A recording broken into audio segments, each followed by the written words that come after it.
I'd like to introduce Rodney Foxworth to kick us off. Thank you, John. I'm really happy and eager to be here for this conversation. And I'm just going to briefly make some introductions. Again, my name is Rodney Foxworth. I am the CEO of Common Future.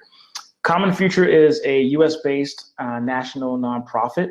We work to invest in and support really phenomenal economic change in communities throughout the US and also in Canada. You're actually going to hear from a number of the leaders in our network actually in a few moments. These are extraordinary leaders that are pushing the boundaries for what that our economy can look like if it worked for everyone, particularly those of us who have been most marginalized, which is in fact the title of this session.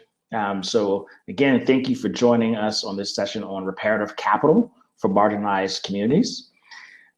These leaders, as I pointed out, are working to shift capital, to shift power. And as well, we understand that there are so many opportunities for reparative change, but financial capital is actually one key component as well. I also would be remiss if I did not mention that our friends at Participant Media are also hosting a great session right now concurrently. Please do make sure to watch that recording as well. I'll be actually going to be doing another panel after this conversation directly on the main stage on shifting power in our economic systems, which of course will build off of the wonderful wisdom that you're going to hear from these speakers today. And with that, I'm going to hand over the mic to our fantastic moderator and Common Future partner and my dear friend, Elaine Rasmussen, who will be leading us in today's session. She's actually going to walk us through a bit of the historical context and background to help ground us in the subjects that will be discussed today. And with that, Elaine. Hi, Rob. It's so great to see you. So glad to be in the community and sharing time together. So yes, thank you so much for having me. Thank you for joining us in this wonderful, deep conversation, repair for marginalized communities. My name is Elaine. I am the CEO of Social Impact Strategies Group, which is a consulting that is based in the Twin Cities on optimizing organizational philosophy, specifically as it relates to social impact in design and implementation, social equity design and implementation. And we also have a philanthropic arm of our company, which provides education for investors to help them align money with their use, as well as working and supporting entrepreneurs of color to help grow their business. But we're not here to talk about me, or I'm so excited and to start this journey and hopefully what I hope will be the of a conversation. If you're already having these conversations, that you'll have some perspective in the conversations that you're already having around some and where you as an individual, as an organization, as can start to catalyze and act your resources in your communities to be able to move us to a more reparative capital and inclusive and equitable economy. Next slide. So I always love to presentations with this. In my experience, poor people are the world's greatest entrepreneurs in order to survive. Being poor opportunities to turn creativity into sustainable income. And I would say that this is true even in my own life story. I grew up poor in Los Angeles, California. I had the great fortune to have a mother who, despite working 3 jobs, just it was important enough for me to go to a private school. And I've benefited from the able to do that. But we know that there's next. So I've posted a picture, and I want to give everybody maybe 60 seconds in the chat if they know the significance of this picture. This is if you're having trouble calling in over the phone. This is a picture of 4 Black women that was taken in 2018. And for I'd love to hear who, what significance of this image is. And I love these images. One, I just love to see a collection of very powerful and strong Black women, but I think there's very prominent significance related to what we're talking about. And it looks like folks may be having trouble getting in, or let's trouble hearing me. Okay, let's try something here. Turn up my volume and see if that is helpful. Is the sound a little bit better?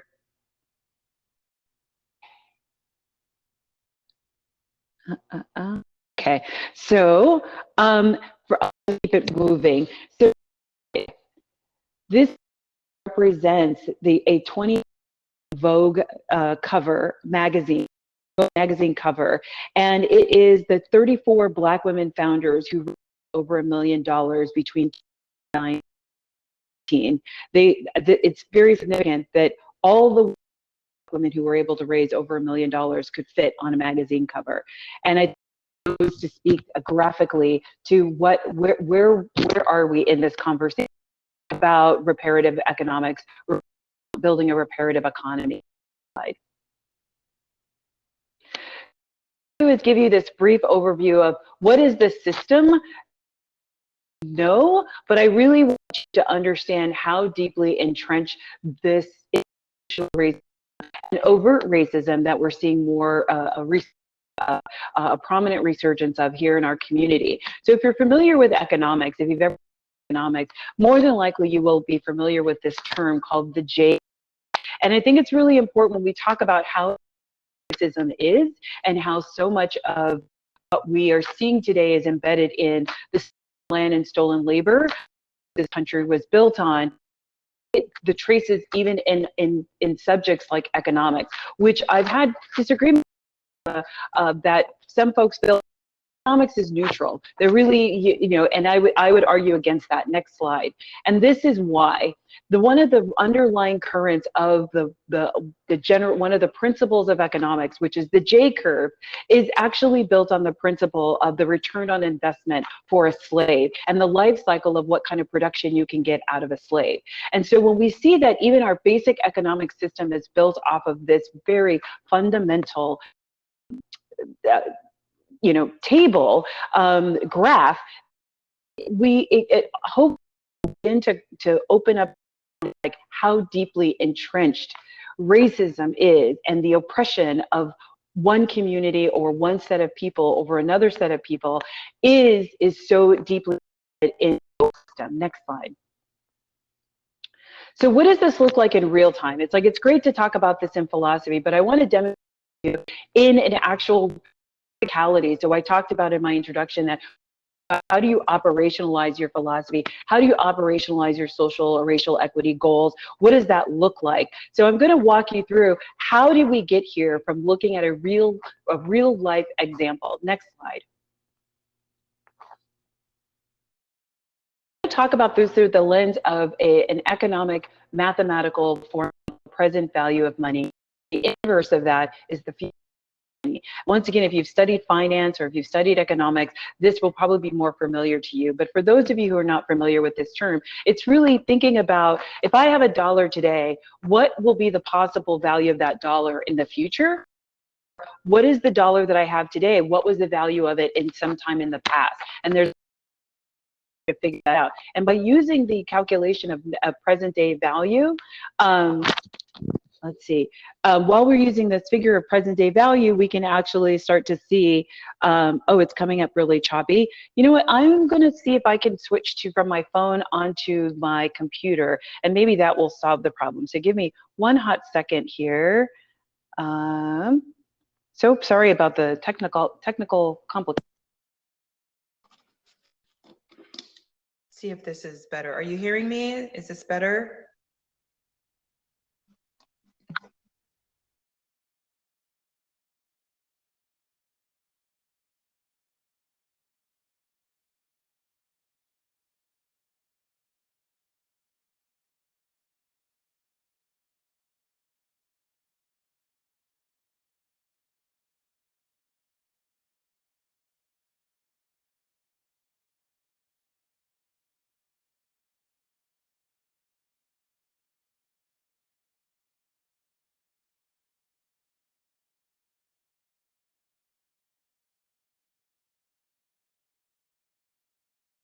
Elaine, are you still with us?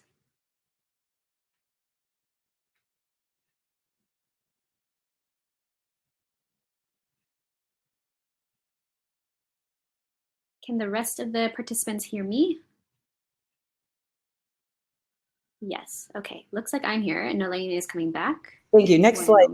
There she is. Hello. Everybody. Still having trouble hearing me.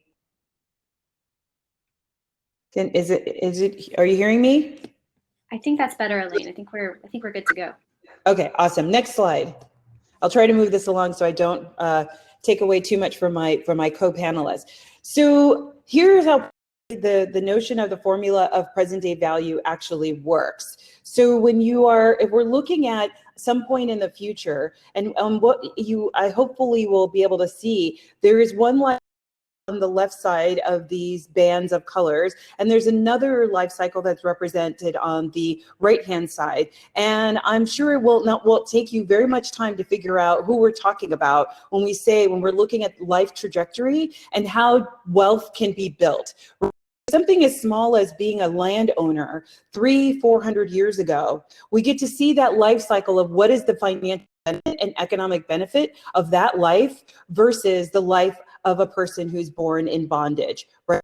So when we look at what's the left side is representing represents Black life, and the right is representing what would be a white life. Now, this is meant to be illustrative, but as you can see, it's not out of pocket. It's not out of reality.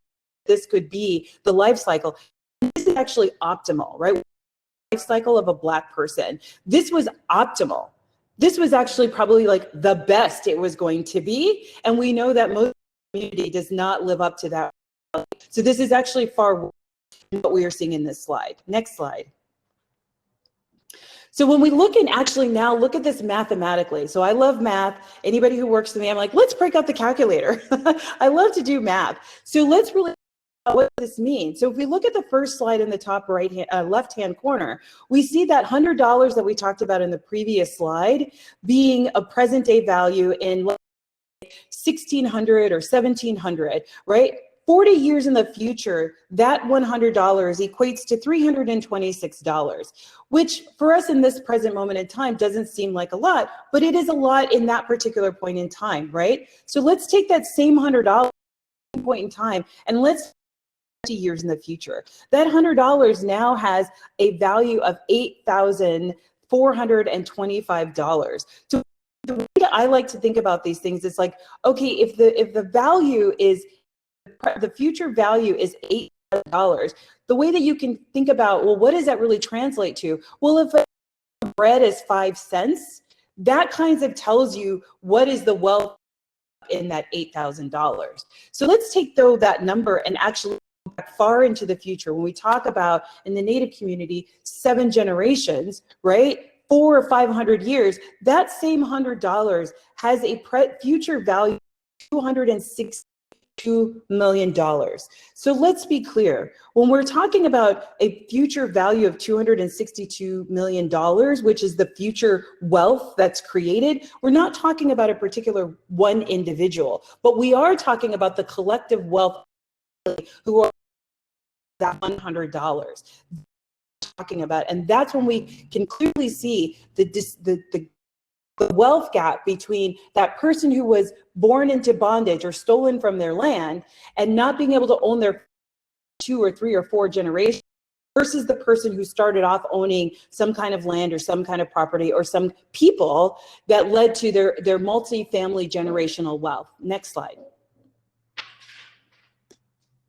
The end. Oh, this is the last slide. So yeah. I teed up this conversation to give us just some perspective as far as this conversation of why this is so important that we talk about where and how, what are the mechanisms that need to be talked about, thought about, imagineered in thinking about a reparative economy or a reparative future that undoes a very long history of oppression. So with that, I am going to turning this back over to, I'm going to welcome Alf to the stage here, and each one of our speakers is going to be telling us a little bit more about their organizations. Did I get that right, Caitlin? I can't hear you. That's my fault. Almost right. We're just gonna have one more quick presentation to set the stage before our lightning talks, and then we're gonna bring you back on, Elaine. So, great. So I think everyone can hear me. All right. So hi everyone. My name is Caitlin Morelli, and I lead Common Futures Data and Impact Team. You just heard from our CEO Rodney, and soon you'll hear from some of the leaders in our network that we're really just so fortunate to work with every day. So before introducing those panelists, I would like to share a little bit about why we ask these particular leaders to speak, and also lay a foundation for some of the models that you might hear throughout this panel. So Rodney has spoken a little bit, and so has Elaine, about the meaning and the need for reparative capital, which goes beyond building back the status quo and tries to acknowledge past harms that have been done to people of color in this country and around the world. So the panelists all take different approaches to this, and you'll hear that through this panel in the Q&A. But two main things are, what they share in common. One, they lead change from the local level, and two, they disrupt who holds the power in our economy. So with that, I'm just going to go back to sharing my screen for just a moment and hop back into this presentation. So I'm going to start with a quote from Amaka Agbo, who's the CEO of the Katali Foundation. And she says, "We live in a global economic system where more money means more power." So where does the data reveal who holds wealth and power in our economy? And these are probably statistics that you are already familiar with. So when it comes to the racial wealth gap, the median Black household's wealth is nearly 1/15 that of non-Black households. Financially underserved consumers in the US spend substantially more on fees and interest, which is the equivalent of over $1,000 per vulnerable adult in the US. Sometimes you'll hear this called the poverty premium. At current growth rates, it will take 40 years for the per capita incomes of Native people living on reservations to catch up to the per capita incomes of all Americans. And lastly, homes in Black neighborhoods in the US are substantially devalued, which becomes a problem considering that many entrepreneurs use home equity to launch their businesses. So I could have picked 100 more data points here, but these alone really show that we have a lot of work to do. So one of the things that our team was the explosion of diversity and inclusion and racial equity initiatives in the US last year. So in fact, we tracked over $36 billion in new corporate commitments, which includes unprecedented donations from tech companies to banks making investments in small business development. So for our global audience, this uptick is widely attributed to the global protests of last summer, which followed the murder of George Floyd. So at face value, more money here is good news. Most of these initiatives are trying to solve the big problem that we're all here to talk about today, which is access to capital. But access to capital is as much about the access piece as it is about capital. And many corporations, that you're seeing here are kind of missing the point. If we're not acknowledging those past harms and the systems that perpetuate them, we're really never going to tackle the root causes, the things that, like our broken credit system, or the fact that many communities exist in basic, deserts of basic financial services. So this is where reimagining our economy becomes so necessary. And I want to talk a little bit about how we get there, which is, again, what the panelists are going to be talking about today. So Common Future has a 4-part framework that includes building people power, validating alternatives, shifting systems, and shifting capital. This is what I'm going to talk about now is far from comprehensive, but it will start to illustrate a few ways that we can move from an extractive economy to a democratic economy.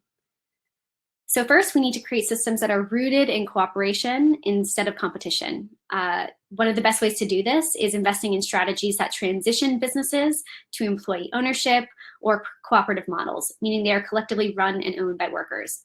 So this isn't only more inclusive, it is a key strategy for helping workers build wealth and therefore financial stability.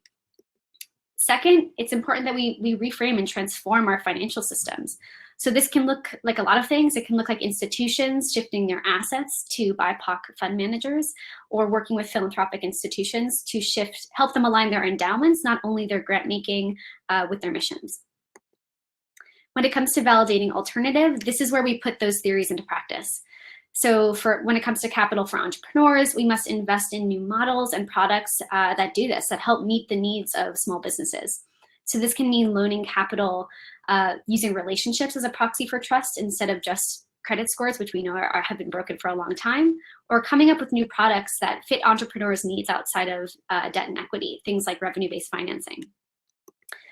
And lastly, it's important that we center BIPOC, rural, and working class communities in every funding initiative, entrepreneur support program, or new business model that we're coming up with to work towards this new economy.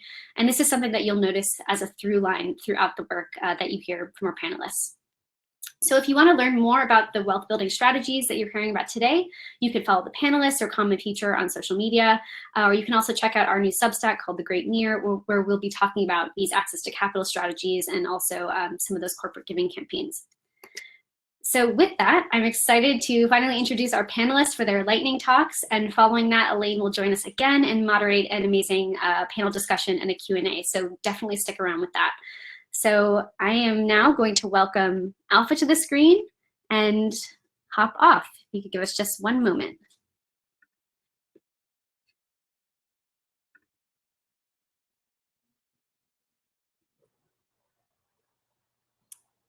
There we go. Wonderful. Can you hear me? Thanks, Alpha. All good. Lovely. It is great to be with everyone here, and thank you for all of that wonderful context setting, Caitlin and Elaine. We're so wonderfully privileged to have such amazing leadership and framing for this important conversation. My name is Alpha Damalash. I'm the CEO and co-founder of Rising Tide Capital. We are a nonprofit that is headquartered in Jersey City, New Jersey. We now work with communities across the US where we partner with other organizations that are trying to do similar type of work to what we do and share our model with them.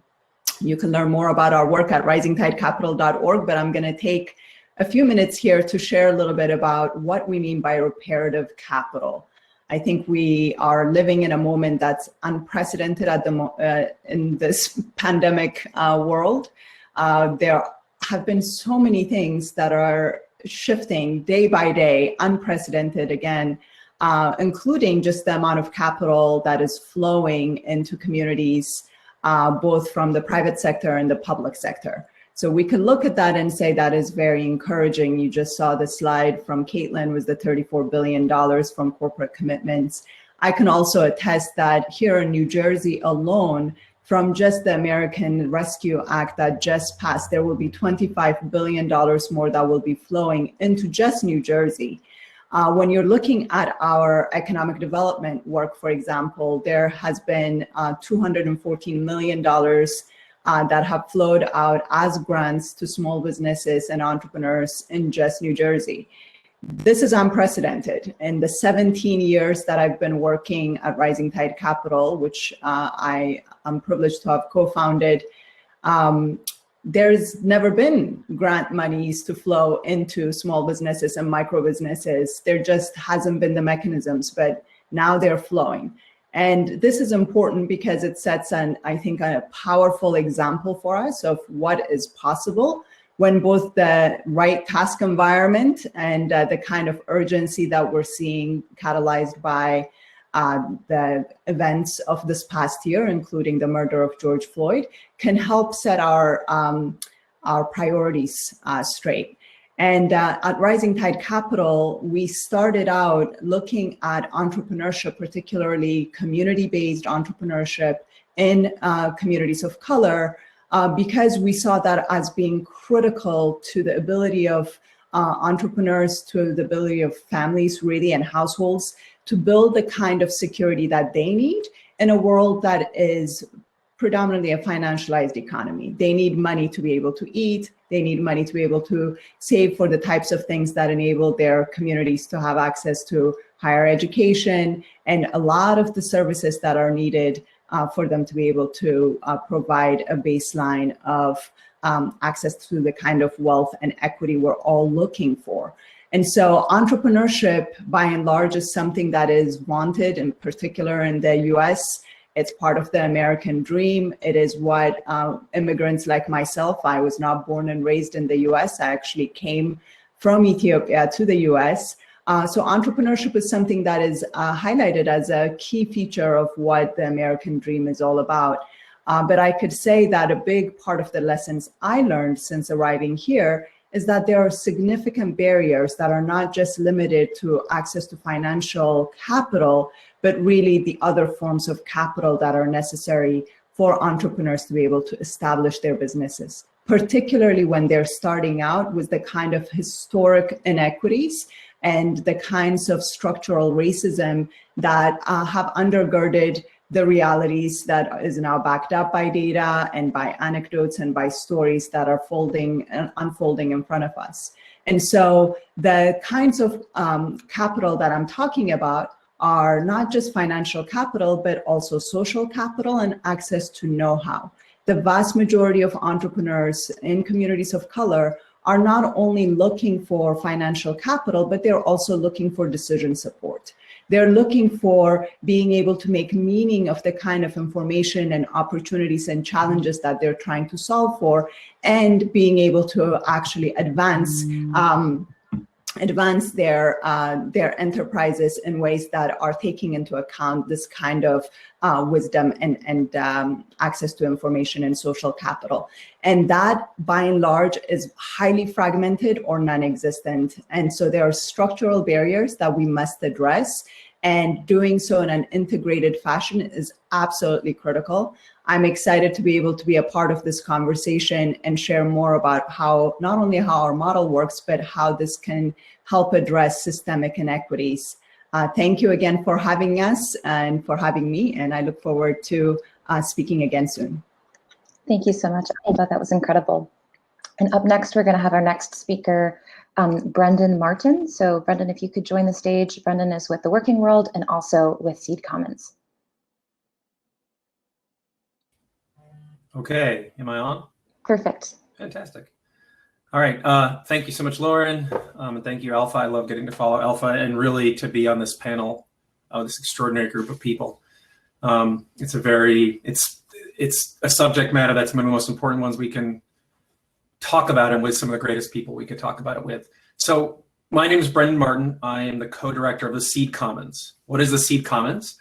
We are a national investment fund that places capital through a network of locally based organizations to worker and community-owned businesses. So let me unpack that a little.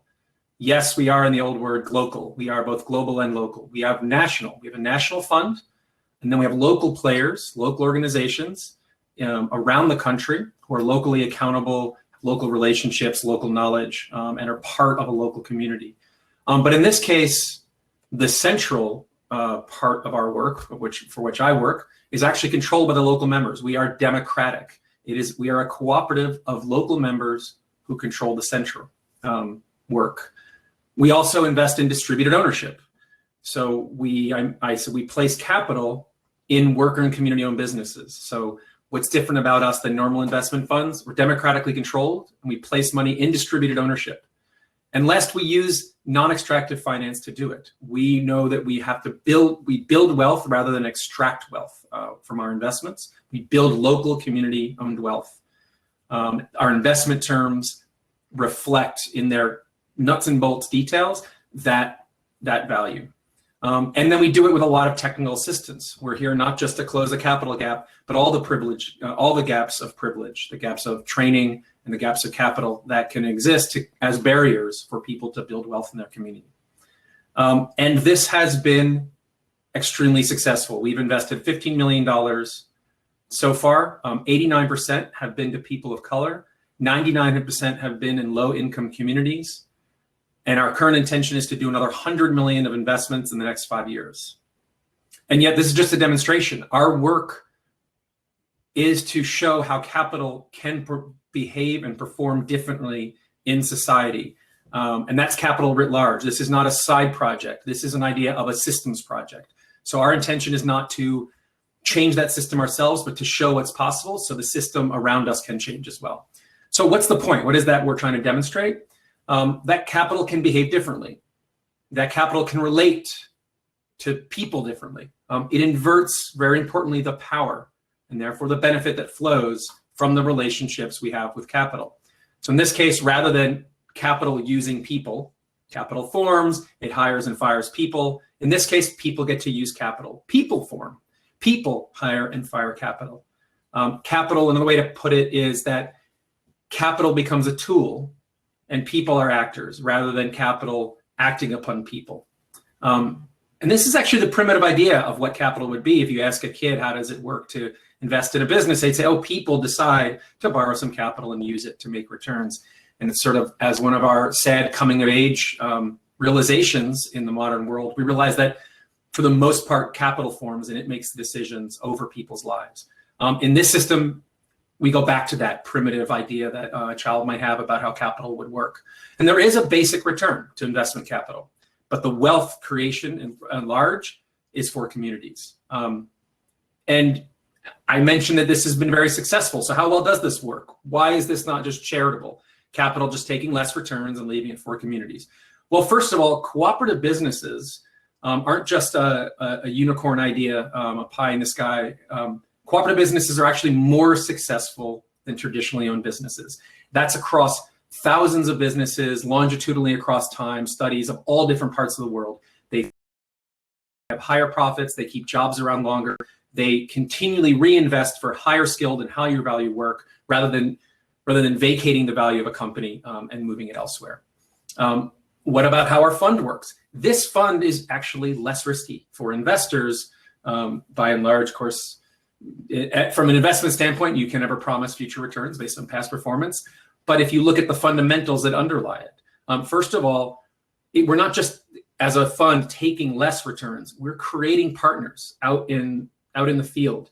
Because we are democratically controlled by those local partners, and because those local partners invest in worker-owned businesses, that means every business, every investment has people who are invested in it and who care about the future of that business, who wake up every day to put out the fires that business has. We don't have to do that.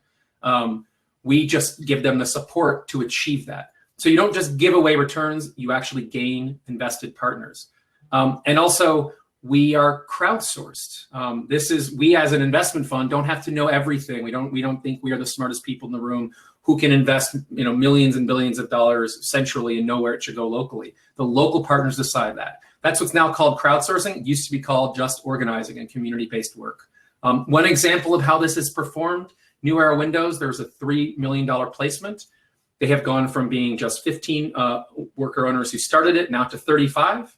They've gone from making $8 an hour to making $18 an hour. So I'm going to wrap up. The takeaway I want is to believe that capital can be different. Before democracy became common in the world, no one believed it would work. Most of the things we have now that we cherish, no one believed they would work. People think this is how capital has to work. It doesn't. Capital can be different. And there are two trends that people are worried about today. One is we're terrified that robots will take all the jobs. And two is we're terrified of the incredible wealth inequality. Both of those issues are all about ownership of assets. Jeff Bezos and Elon Musk now own as much as 40% of all the rest of the United States, including all the other millionaires and billionaires. But that's because they own their assets. It's not because of the work they do for Amazon or for Tesla. It's because they own pieces of it. And for robots, as for them, no robot ever stole a job. The people who own those robots will. And in cooperatives where we work, like New Era, the workers aren't afraid of robots. They actually build robots because they are the owners. So if we want to reverse the trends that Elaine showed, change the power of capital. And once we recognize capital can be different, there's no excuse left not to change. And I'm really happy to go to the Q&A, and I'll pass it over to the next speaker. Thank you so much. Thank you so much, Brendon. So much to dive in there, and really excited to get to speak to you more about these issues during the discussion section. For right now, we're going to pass it over to Ale Funke Adebola, who's from Hellotractor. And I'm going to invite Funke to the stage right now. Beautiful. Thank you so much, Funke. Hi, everyone. Thanks for joining. My name is Funke. I'm the Chief Data Scientist at Hellotractor. So Hellotractor is an award-winning technology platform. We connect farmers that need mechanization services with tractor owners. So in Africa, as we all know, many of the farmers are very poor. They can't just pay for a very expensive piece of equipment, which is what a tractor is, especially because they don't need it all the time.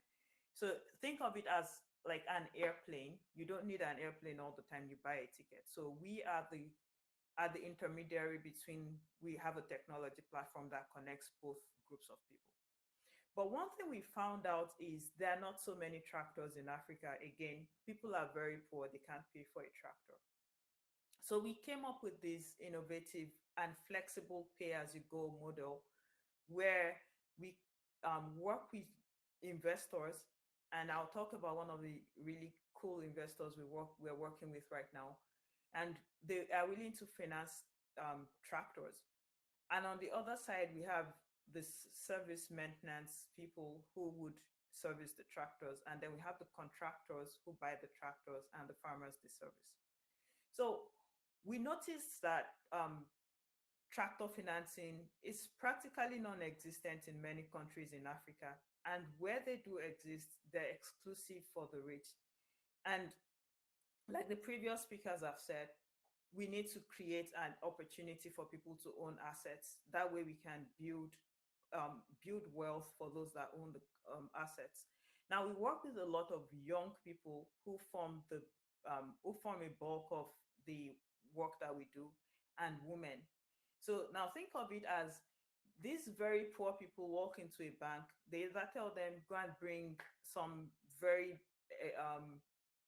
ridiculous thing as a collateral, which they don't have, or the interest rates are just really high that they can't afford, or there's the down payments which nobody can pay for. So we on our side, we are eliminating and reducing these barriers, but we are not being so you might think of it like, is there not a risk? Well, we do have a lot of data, especially with the young people that we work with, who coordinates the booking on our side. And some of these booking agents are just amazing. They've worked and booked up to 1,000 hectares of land in their community every year. So we know that if we give this person a tractor, or if we finance a tractor for them, we know that they can repay, because they have people that they have a potential customer base, and so they can make the money in a short time. And then we see women, especially the women cooperatives. So we have some cooperatives that have up to 1,000 women, many of them with small farm sizes, maybe like 2.5 hectares or 5 hectares. So, but they've come together and formed a cooperative, and then they come to us with, oh, we need to finance a tractor. And on our side, we look at, well, with that many people in your cooperative, we are sure that if everybody pays, which you can't get access to the tractor without paying, but it's just a small amount of money, which a lot of them can afford. If we get all of you to pay for the rental at a point, then over time, many of them even are able to pay for the tractor before the end of the loan term.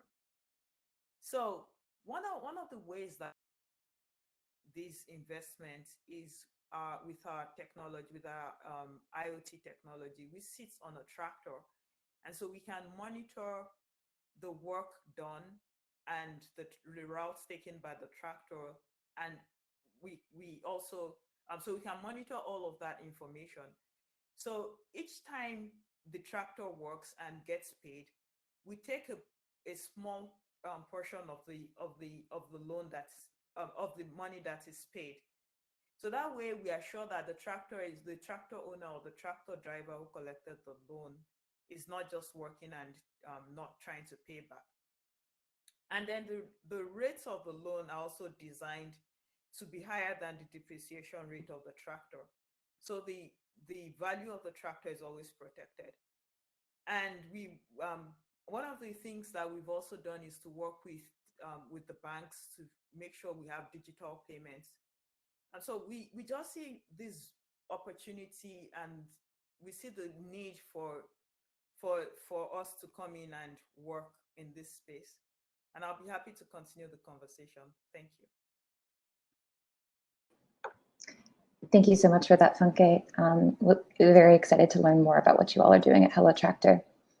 And I'm excited to introduce our final speaker for this section of today's session, Heather Fleming.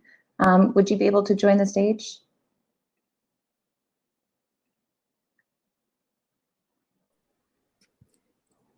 Hey, Heather, great to see you. Okay, I'm going to pop off.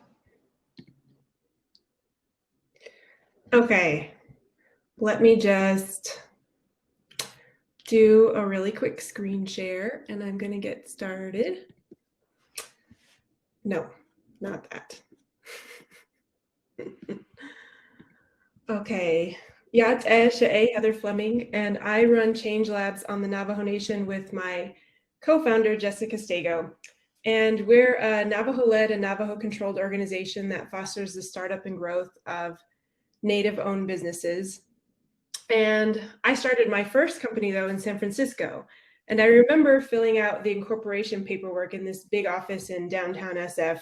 You know, my number was called, I went up to this desk, and my articles were reviewed right then and there. And within 3 months, I was working with clients. I had a little office in an old canning factory in the Dogpatch neighborhood. And it was a really good reflection of how easy and empowering it can be to pursue an idea that you have. And based on that experience, when I came home to Navajo to start Change Labs, I made a lot of assumptions about what we'd be able to achieve. You know, after driving several hours to file our incorporation paperwork with the Navajo Nation in Window Rock, I was told that the person who processed the paperwork had retired and they hadn't yet found a replacement. So they took my paperwork, they said it would be processed as soon as someone was going to be hired, and then I waited 2 months, calling every now and then to check on it. And then going into month 3, we decided to register with the state of Arizona instead. That was an online process, you know, took 5 days, enabled us to take the next steps, opening a bank account, setting up a payroll system. And that initial roadblock that we ran into in Window Rock is a good reflection of how tenacious and how determined you have to be in order to start a business on Navajo, how you have to create solutions in order to do what you want to do. The quote that was shared early on by Muhammad Yunus is a great reflection of doing business on Navajo. So next we went to apply for a business site lease, and that's the process that any Native entrepreneur must go through in order to access land for running a business. And the Navajo Nation is large, it's about 28,000 square miles, but 90% of our land is held in a trust by the US government. And it's too rugged or it's too rural for development. And Change Labs, we've been filling out forms for 3 years in our battle to access land on Navajo to support entrepreneurs. And the irony is that our community and many of the most prominent Native communities have these beautiful old federal buildings like this one in the photo that have been sitting vacant, crumbling for decades, a stain in our landscape really, and a constant reminder of our powerlessness. And this land and these buildings occupying Main Street are tied up in federal restrictions, completely untouchable, despite the dire need for space and land for businesses. The lack of access to land has serious implication for Native entrepreneurs. So Summer Brown, she runs Lotus and Lane Leather Goods from a small corner in her garage because she's never been able to access a business site lease. And since she can't own the land her home is built on, she's also not eligible for traditional loans, despite her business success and her solid plans for building a tannery and employing people in her community. So last year, Change Labs conducted a study. We studied the ease of doing business on Navajo using the doing business indicators established by the World Bank. And that data revealed that the Navajo Nation ranks amongst the worst 15% of nations when it comes to land access, electricity access, and contract enforcement for businesses. So basically, it's as easy to be an entrepreneur on Navajo as it is to be an entrepreneur in the Central African Republic. So last example of Nick Smith of Nick's Print Shop. When he wasn't able to lease available office space in his community due to the lack of electrical infrastructure, he decided to just convert his home site lease into a business site lease and build his own print shop right next to his house. The thing is, though, his address isn't federally recognized, which is the case for most homes on Navajo. So you'll never be able to find him on Google Business or Yelp. But like many of the entrepreneurs that are enrolled in Change Labs programs, he's creating his own solutions in order to run his business back home on Navajo. So the next time you're driving across the reservation, you'll probably see a lot of roadside vending in lieu of local businesses. People selling beaded jewelry and fry bread to tourists or selling coal and firewood to locals. All of these businesses are conducted from the back of pickup trucks because regardless of the size of land that the Navajo Nation and other tribes have, almost none of it is actually accessible. And the result of that is this invisible, informal economy, a complete lack of opportunity, the two root causes of the social challenges that plague most Native communities. So I'm here today because it's impossible to design truly inclusive economic and financial solutions until we appreciate the different set of rules that each of us are playing by. So I'm looking forward to the discussion. Thank you so much, Heather. And at this time, I'd like to invite all of our speakers back to the stage.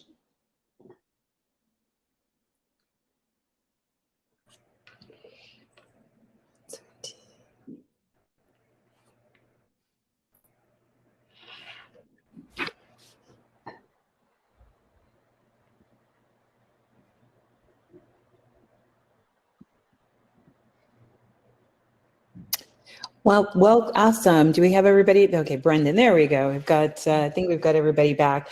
So all of those powerful words, and we're about to just have a fishbowl conversation, follow-up questions for some of you individually, but I also want to leave some room. I've got some questions that came up for me while you were all speaking, and we can just have like I said, a fishbowl conversation. And definitely I'm keeping my eye on the chat. So if you want to question, and we'll open it up a little bit after this section conversation, but definitely want to get your questions in, as many as we can as possible. So Alpha, this is to you, but I also want others, and particularly Heather, after you giving your talk. So when we talk about in the traditional financial world of what we mean by risk, and risk is, there's two elements of risk in the finance sector, which is wanting to make sure that you make as much loss as possible, right? And then how much can you generate off of something, right? How will that risk impact the return? Thinking about your approaches and thinking about the solutions, what would you say needs to be the framing of risk and return? Thank you, Elaine. Yeah, the conversation about risk and how we've traditionally defined it, the policies, the term sheets, what is even considered prudent investing, definitely needs to be reimagined and adjusted entirely. I mean, the reality is, especially today, I mean, you've shared the history of how we got here, but today we're sitting with 40% of African-American businesses potentially permanently shuttered. So from an economic impact perspective, and when we're talking about what do we mean by risk? What do we mean by the possibility that there won't be businesses to lend to invest in, the stabilization of communities, the ability for those businesses to pay any kind of a mortgage, rent, any of it. It's like we're talking about economic collapse. And I think for so many of these communities that we've been focused on and the entrepreneurs we've been focused on, for them, the magnitude of the risks that they've been weathering really on a multi-generational level needs to be addressed. That's why Rising Tide Capital is entirely funded philanthropically. We don't take any equity or ownership in any of our entrepreneurs' businesses. We are working collaboratively with a range of CDFIs, credit unions, and others to be able to access the kind of capital that is both affordable, not extractive, and encourages the kind of cooperative ownership models in communities that would enable communities to leverage their assets and be able to own, as Brendon was talking about, the means of production. And so I think we need to redefine risk on entirely different terms around what the risk of not investing the kind of reparative capital that is urgently needed, because it's not only a economic catastrophe, but it's also a moral catastrophe and failure.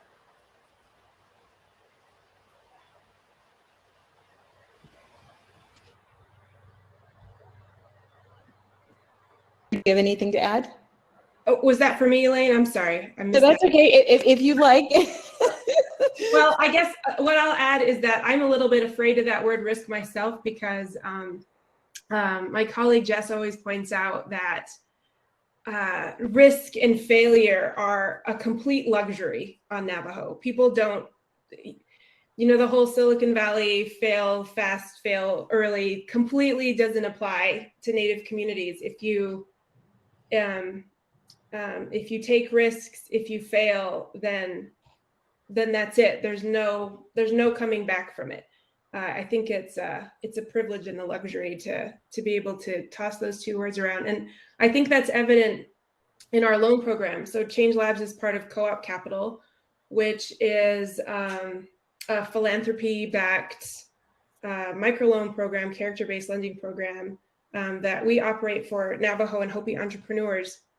But even during COVID, getting people comfortable with taking out a loan, even a small loan of less than $5,000, is considered too big of a risk for most of the entrepreneurs in our community. And it's difficult for us to be an entrepreneurship support organization and be approached with these opportunities for different types of investment, equity-based investment, debt financing, and really not to be able to harness it, because a lot of our businesses have a way to go before we can get to those sorts of options. So there's somebody said yesterday, a poverty of the mind and whatnot, mindset of scarcity, that until we can overcome some of those cultural challenges, until we can actually create words in Indigenous languages that support these concepts of entrepreneur and business, I think that'll be the point, this generational shift where I hope to see more growth-based Native businesses that can take risks. Thank you for that. And I'll add on to that, there also is, I'm going to bring a call to action looking at the poll. And if you haven't already taken the poll, you just click the tab that's next to the chat, because we really want to make our comments relevant to folks that are participating in this conversation. But when we think about what I always want people to really think about is, where does the risk really lie? So when we talk about Heather's Navajo community, the risk of the failure of the business is so much far reaching than the loss of the actual capital that may be invested in that person. You can always build some more capital. It's difficult to rebuild if you've invested all of your heart, sweat, and blood and tears to building something, and all of the time and energy, as you were sharing with one of your entrepreneurs who, online and things like that, of all the time and energy that you have to spend to just move one forward, but also just reimagining even their ecosystem, right? So a lot of the conversations that I hear in the Twin Cities and that I visit is, everybody thinks that this work can only happen through a nonprofit. And what we're finding here in the Twin Cities is we're actually having for-profit companies actually solve some of these issues because of the nature of the philanthropic landscape, right? And the challenges of moving forward innovation in the you've got to have a program, you've got to have a proven track record with a philanthropic organization, some money. So even some of those issues. Well, I want to move over to Funke and Brendon, and specifically Funke, about, you talked about in our preparation session about this relationship with ag and the young people really wanting getting. And I want to ask you to really to talk more about, what's the risk of not supporting this piece of our economy, right? Especially when we look at agriculture is not just a small farmer, no matter where they are, but that it's integrated.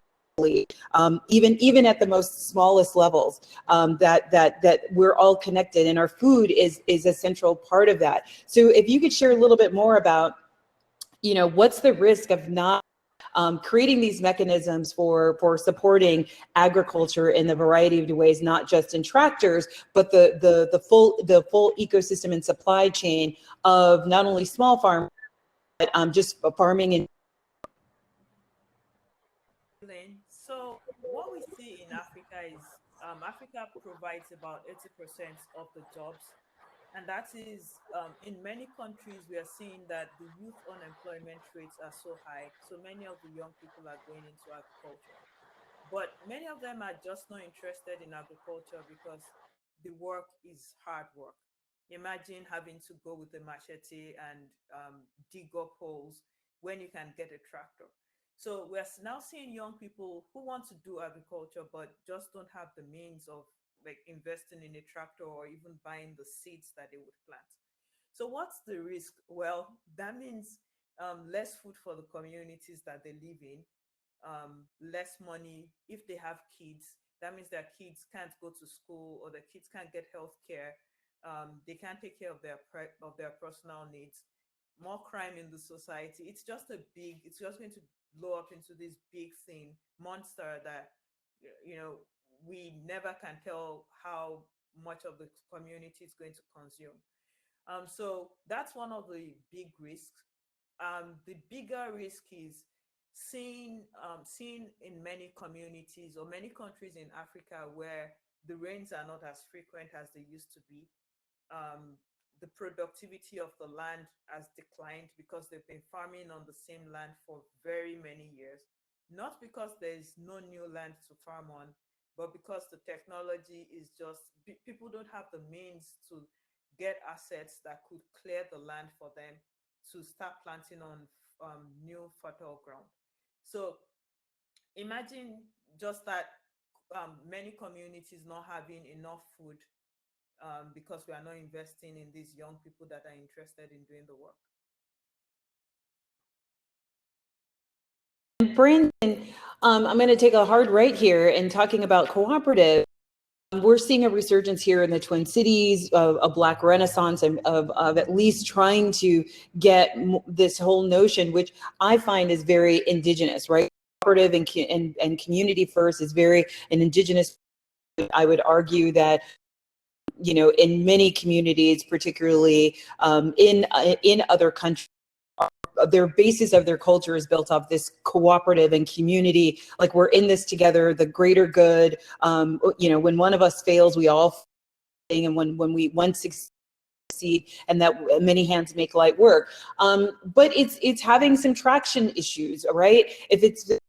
We have this sort of basic concept, and we know there's some rootedness in African American history as far as cooperative. We've got the Black cooperative movement that was in. It's seeing a resurgence, but why are we not seeing this? Why are we not just seeing like more an exponential growth in not cooperatives, but just cooperatives? What needs to be needs to happen to make this more broad? Thank you, Elaine. Elaine, do you mind if I bake into there and answer some of this question about risk as well? Because world. Well, not yet. Hopefully, it's our world. Cooperatives. First of all, they're unknown, and people think they're risky. The real problem with cooperatives is just getting the capital to them. You say we could all, before we're done with this call, we could go on the state website and incorporate a cooperative. We have nothing. A cooperative, just joining a legal incorporation does not make a co-op. The resources, it's the shared resources. It's the capital we would have. So cooperatives on their own don't answer the problem of inequality. It's like land reform without the land. It's like, you need to actually, the thing which is unequally distributed, you need to now more equally distribute that. So there's not the capital for the cooperatives. And that's why, even though our end goal is to create a lot more distributed cooperative ownership so that there is this distributed broad-based benefit that you see anywhere there is large amounts of cooperatives. But the reason we focus on capital is because that's what's missing. And part of that is a question of risk. People think they're riskier. And part of that is just the fact that people think about risk as a danger for capital. I think everything we say about risk, we have wrong. Everyone said it right. Everything that people said so far, we have it wrong from start to finish. First of all, these places, it's not riskier to invest in our communities. Even from a standpoint of capital, as the quote you gave in the beginning said, the best entrepreneurs were the poor, is what Muhammad Yunus said. And he spent a lot of time proving that you actually could invest in places that people thought were not investable. Cooperatives are across great studies, of lots of examples, more reliable places to invest than are traditionally owned businesses, et cetera. So first of all, we're not going to yield that ground. We're not going to say, yes, you're going to lose some money, but please do it. It's not true. And Wall Street, there's very good studies from, pretty mainstream places like Yale University and such, which show how Wall Street investors will actually not take what they think is the best choice. They will do what others are doing on Wall Street Because when there is a downturn like there was in 2008, they say, well, it happened to everybody. And even to other Wall Street firms like the Magellan Fund tried to do things differently. They got punished for it, even though they turned out to be right. I mean, it's not, nobody has, there is not a science to risk. Nobody can tell the future. So they pretend, you know, you go into a nice fancy office and they pretend they know what's going to happen with risk. They don't know. But so it's not true that those are less risky options. But more importantly than that is how people are redefining risk. I mean, yes, as was put into the chat, you know, global warming, that is risk. You know, climate change is risk. What good is it going to do to protect your investment fund if there's no planet left to invest it in? The real risk I hear is as seeing capital as sacred and people as expendable. That's the risk we have to our whole planet. You know, I was talking to people who are who are principals in a foundation. They said, oh, well, we have to have capital preservation. And that was the choice they were making rather than investing in fighting global warming, which is planet preservation. You know, even when you just watch what happened after the European debt crisis, and there was choices being made of, there has to be austerity, like who actually faced the risk? The people, like children in Greece couldn't get medicines and died for lack of medicines because they had to pay back the banks. That was more important. And we look at debt as being a sacred, absolute thing, and capital being repaid. Capital is useless on its own. All it's useful for is investing back into our communities, not investing it into ourselves, not investing it into our future, into a future that fights globalization, global change, maybe globalization too. But the risk is as capital being sacred, and the solution is to seek to remember again that people are sacred and capital is just a tool. Anything that goes against that is the real long-term risk. You might short-term make some money, but long-term, that's what's putting the world at risk. So I think this is cooperatives, since you asked about it, that is the reverse of that. Investing in people who own assets together, that's what the reverse of that looks like. Thank you.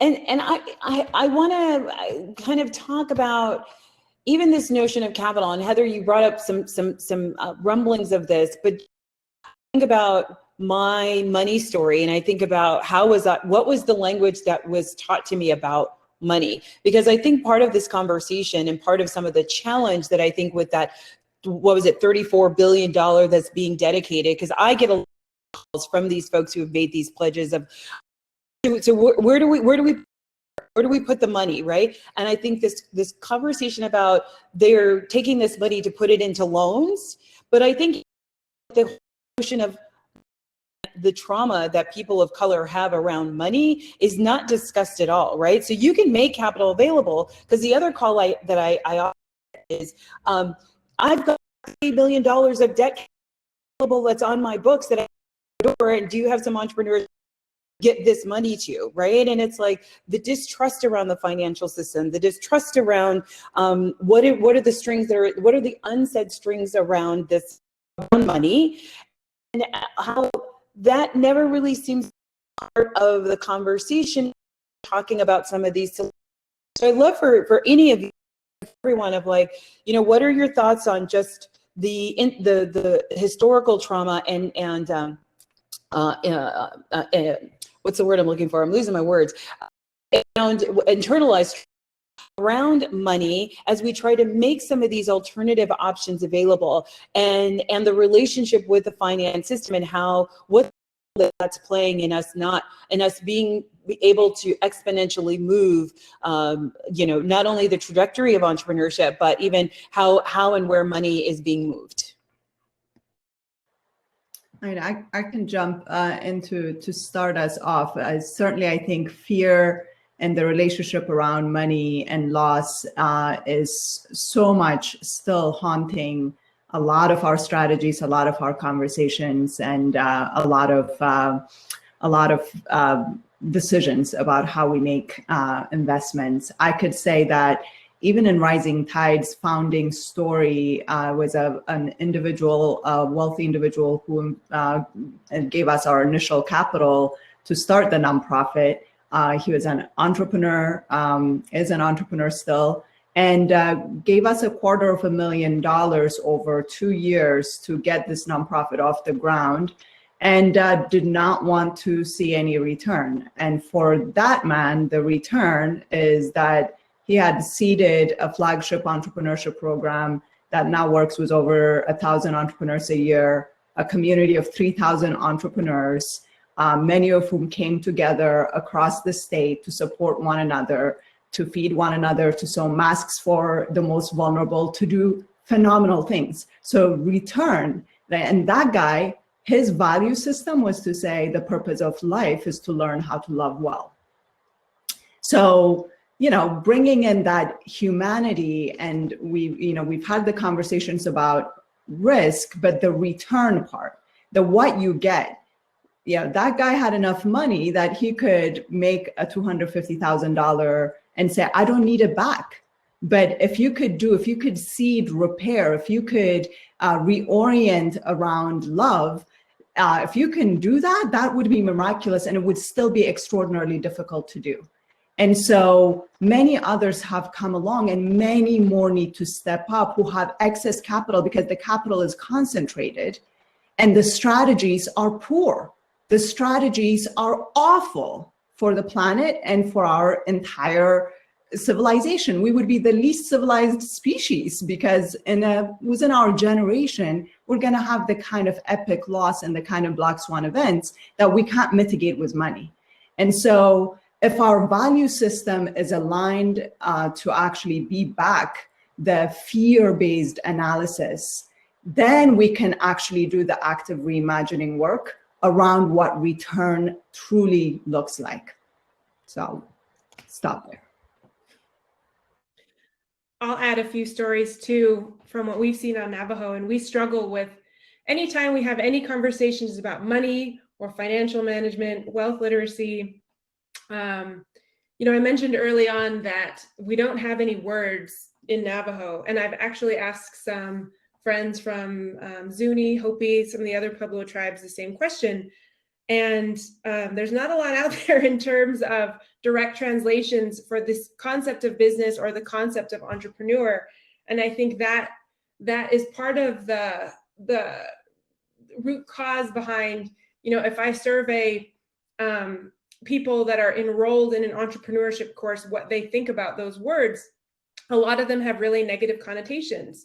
Apples and potatoes, or skinwalker's apprentice, people who are greedy and want to sit on big piles of money. And that is very counter to Native culture, Native traditions. If you're an entrepreneur, you're accused of, wanting to be a white person. And we have a long history of distrust and also being taken advantage of from white traders and trading posts coming to the reservation, buying rugs and giving grandma, $1 for hours and hours and months worth of work. So I think the end result of that today is that, we have these incredible entrepreneurs enrolled in our programs, and most of them refuse to track their expenses because they don't want to be accused of all of those things. Success is not, it's not how much money you make. It's not profit. Success is what you give back to the community. And so we can't get anybody to, to use basic bookkeeping tools or accounting software because they don't want to know if they're making money. And I think the bigger picture here for us is that for a lot of Native business owners, every business decision that they make there's like a counter traditional decision that they have to make as well. And every decision comes with, how's this going to affect tribal elders? How is this going to affect sacred lands or cultural ways? And it's this constant fine line that people have to walk in order to participate in this world of entrepreneurship. Thank you. And I just want to add something before asking Funke and Brendon if they'd like to add.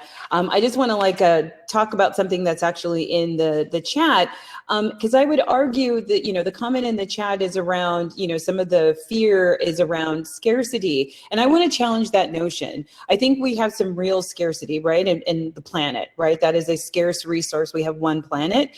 And I'm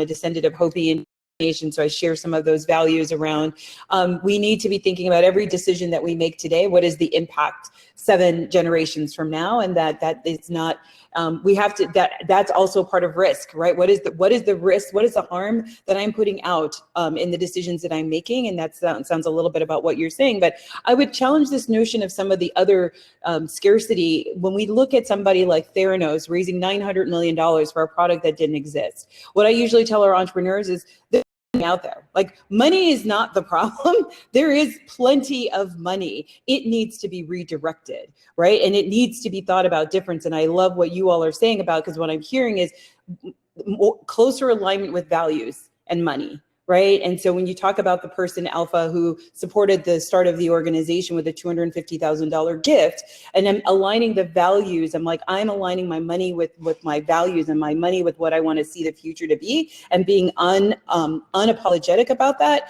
I think is what we need to, that needs to be replicated and exponentially grown. Funke or Brendon, would you like to add anything?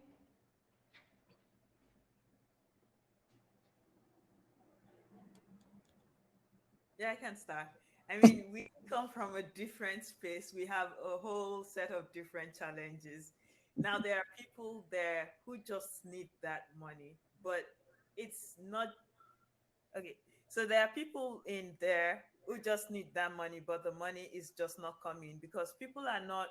So the banks, I've been on, I was on one of those meetings. I had to wake up really early at 3 a.m. to listen to someone just yell at us for asking to fund tractors in Africa. And their reason was, why are we going to fund agriculture when all the agriculture is dependent on rainfall that we are not sure if it's going to come?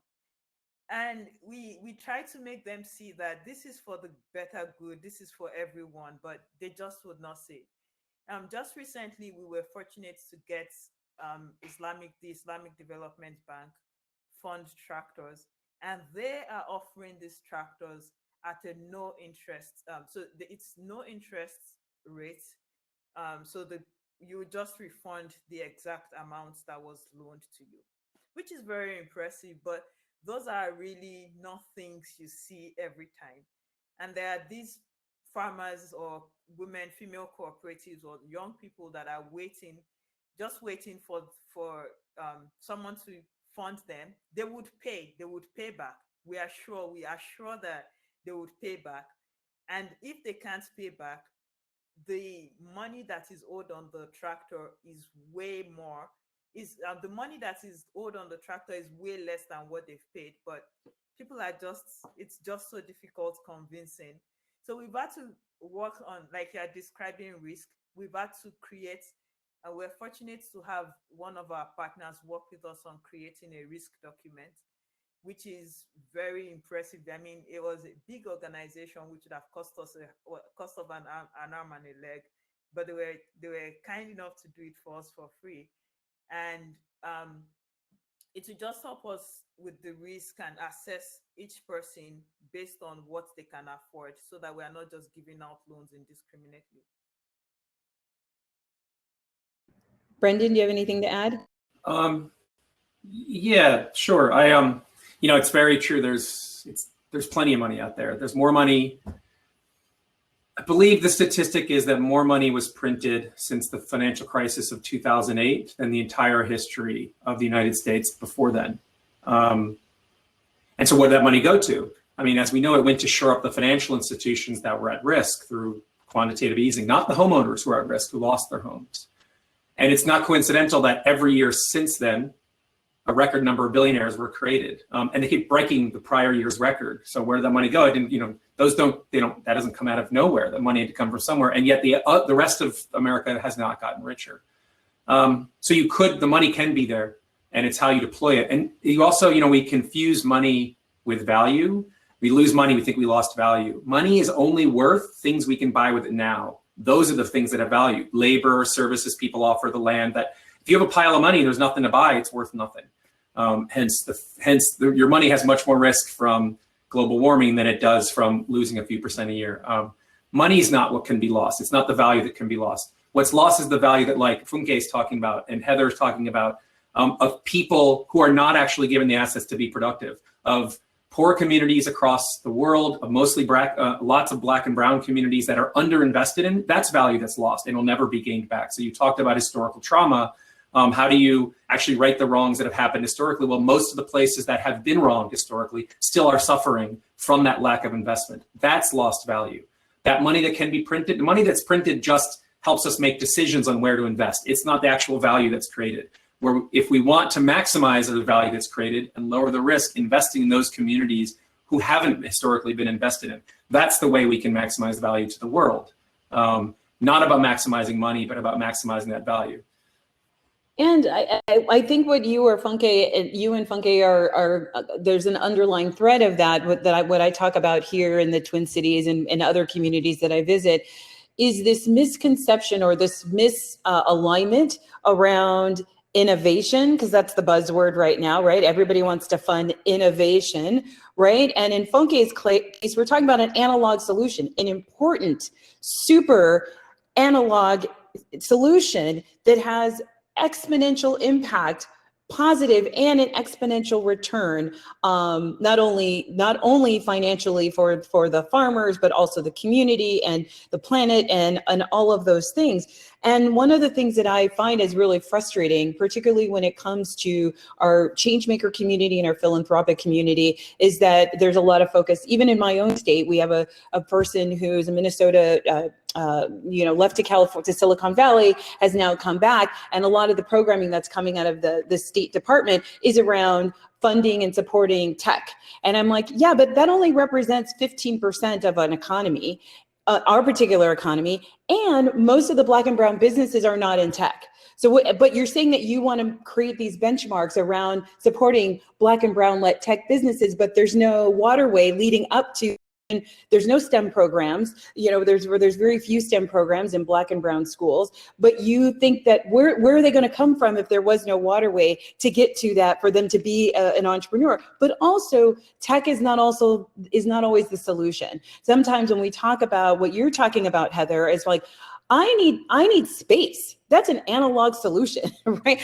I need space, right? And so how are you going to help me get space to conduct my business or conduct whatever it is that I'm working on, right? And so what I want to challenge, because I looked at the poll here and we have about 35% of the folks who are attending, who have answered the poll, are investment capital representatives or philanthropic representatives, and the other 40% are social change makers. I want to put out a call to those folks who are in that 36% to really think about everything is not about tech, not everything is innovative, and that some of these simple analog solutions have exponential and far-reaching impact that are just as valuable. And I think sometimes we can get conditioned and caught up in tech or innovation, and that's not always what is needed by the community on the ground. So really be thoughtful and aware of maybe your own ignorance around what you're bringing to your perspective that you're bringing to the conversation around some of these things. When folks are asking around, in Brendon's case, it's like,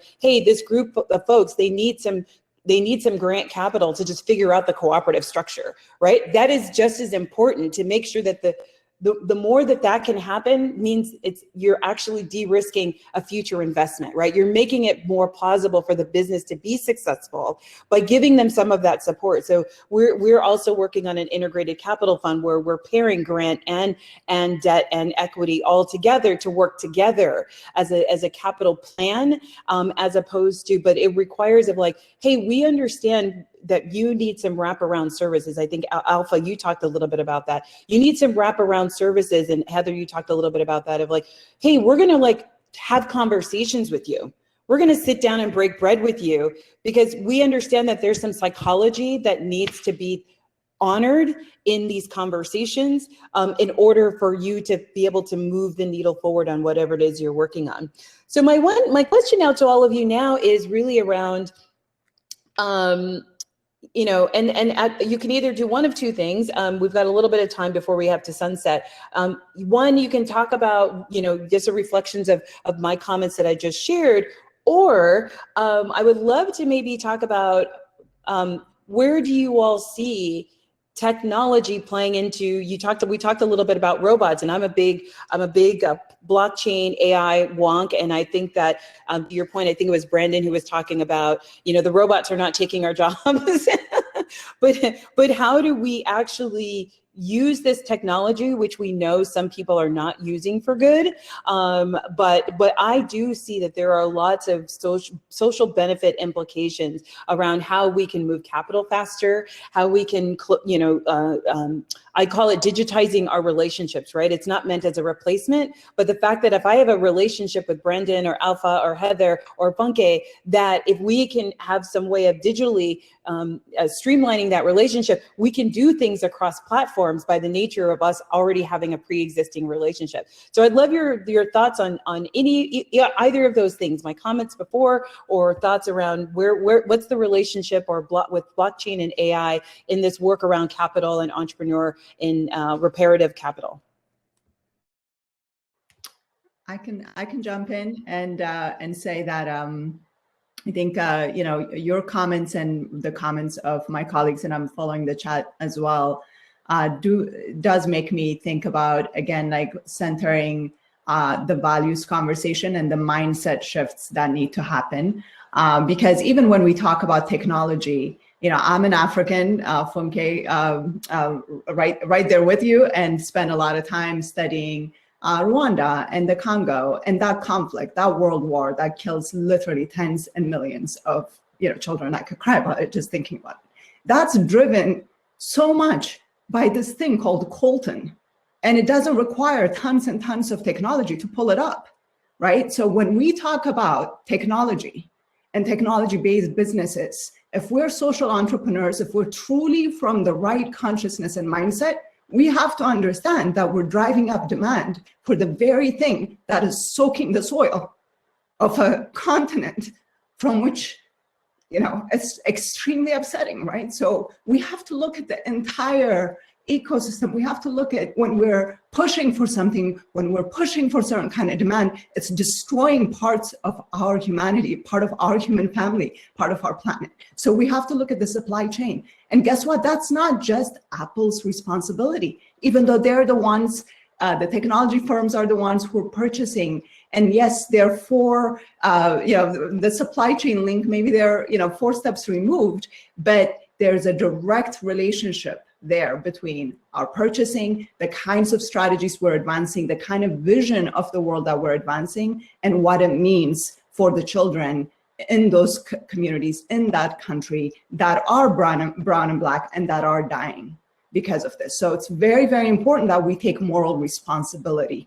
And then the other thing I will mention is, at the same time, there's a lot to be excited about technology, because we wouldn't be having the kind of immense conversations, and I think that we're having today without leveraging this technology. So if we're going to use it, then let it be for justice. So let it be for repair. And so, as Brendon said, the ownership piece matters. The technology platforms, they matter, and who owns them and controls them matter. Who owns the data matters, and who owns the algorithms and how they're designed and what kind of decisional algorithms that are there that give us the kind of world increasingly that is being mediated by technology, that is not being manned by humanity. And so we do need to inject our humanity back into it. We do need to inject our ethics back into it. And we have to look at the consequences for this interdependent world. And unlike prior generations, we can't say we didn't know. The data is everywhere in front of us. It's about our capacity to synthesize that data and make moral decisions that are aligned with what is currently needed, immediately needed. And so I will say that when it comes to technology, let us be clear-eyed about what we're saying should be invested in and what we're saying demand. And it's especially important right now when the entirety of all of us are saying, oh, everybody should have access to technology. Every child in America and every child around the world should have access to one of these. I just want to know what that means for the Congo, for Rwanda, what it means for my brothers and sisters there. So moral responsibility all across the board. And I'll just say, yes, and the wraparound piece. This is why when Funke says that company came along and gave her that pro bono support to prepare those financials, the amount of human energy and talent that goes in trying to prepare documentation so that we can present that documentation to a predominantly white system so we can get approval to have the monetary mechanisms to be able to live in an entirely financialized world that has been built on the backs of our sisters and brothers that are still dying on the street. The amount of energy that is going into preparing that documentation is unbelievable.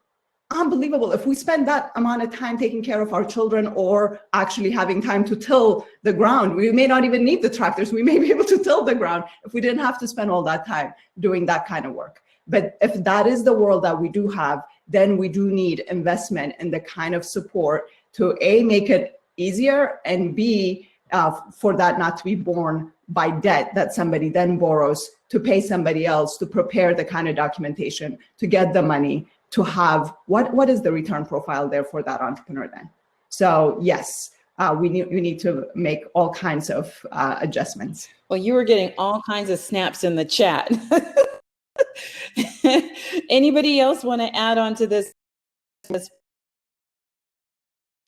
I wish I could just say I'm done, but on our own side at Hellotractor, we are a technology company and I'm the chief data scientist. And if I get an email from many of my colleagues, they can be sure of the answer they would get from me.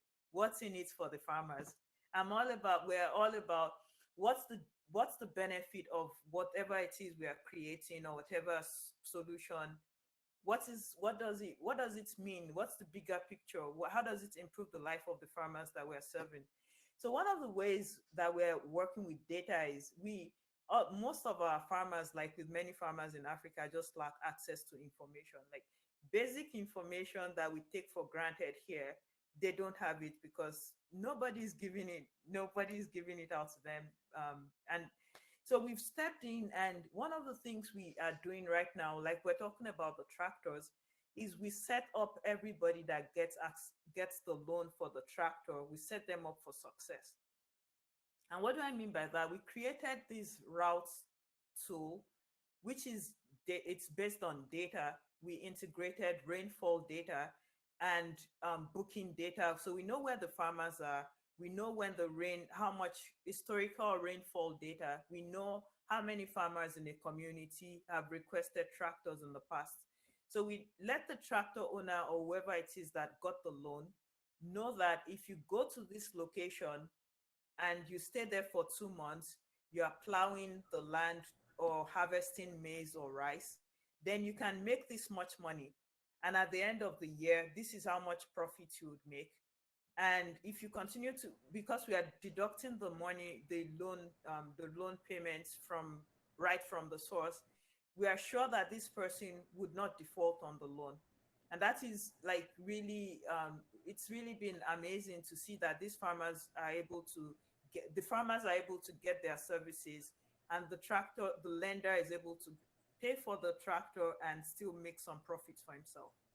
Awesome. Well, I want to take us home, but I committed to all of you that you will all be able, I want you all to do a call to action and an ask, and I will call you out. If you could do me a favor, to 15 seconds. So, because we're already at time. So I'm going to start with Heather, give your call to action and your. No, I'm so bad at being put on the spot. Darn it. I can, you know what, if you need a second, I'll start with Brendon. Call to action. I mean, capital can work differently, and it has to work differently. People have to stop. You can't have children paying the cost that investors don't have to pay when they get the returns from Apple. You have to change. Please don't kind of use a little bit of your capital differently. Use it all differently. Believe the capital can happen differently. Invest in any of the groups here and others like it.